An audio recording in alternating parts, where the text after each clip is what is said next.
بسم الله الرحمن الرحيم. ألم تر إلى الذين قيل لهم كفوا أيديكم وأقيموا الصلاة وآتوا الزكاة فلما كتب عليهم القتال إذا فريق منهم يخشون الناس كخشية الله أو أشد خشية وقالوا ربنا لم كتبت علينا القتال لولا أخرتنا إلى أجل قريب قل متاع الدنيا قليل والآخرة خير لمن اتقى ولا تظلمون فتيلا أينما تكونوا يدرككم الموت ولو كنتم في بروج مشيدة وإن تصبهم حسنة يقولوا هذه من عند الله وإن تصبهم سيئة يقولوا هذه من عندك قل كل من عند الله فما لهؤلاء القوم لا يكادون يفقهون حديثا ما أصابك من حسنة فمن الله وما أصابك من سيئة فمن نفسك وأرسلناك للناس رسولا وكفى بالله شهيدا من يطع الرسول فقد أطاع الله ومن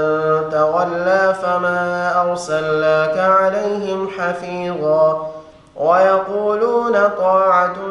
فإذا برزوا من عندك بيت طائفة منهم غير الذي تقول والله يكتب ما يبيتون فأعرض عنهم وتوكل على الله وكفى بالله وكيلا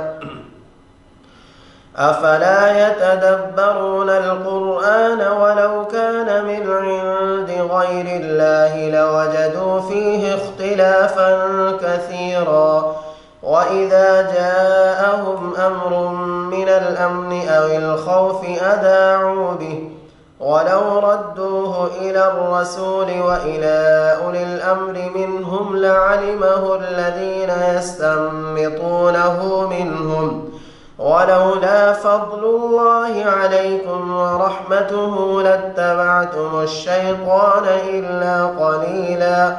فقاتل في سبيل الله لا تكلف إلا نفسك وحرض المؤمنين عسى الله أن يكف بأس الذين كفروا والله أشد بأسا وأشد تنكيلا من يشفع شفاعة حسنة يكن له نصيب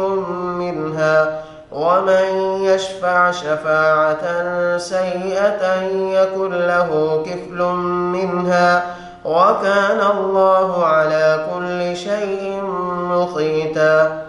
وإذا حييتم بتحية فحيوا بأحسن منها أو ردوها إن الله كان على كل شيء حسيبا الله لا إله إلا هو ليجمعنكم إلى يوم القيامة لا ريب فيه ومن أصدق من الله حديثا.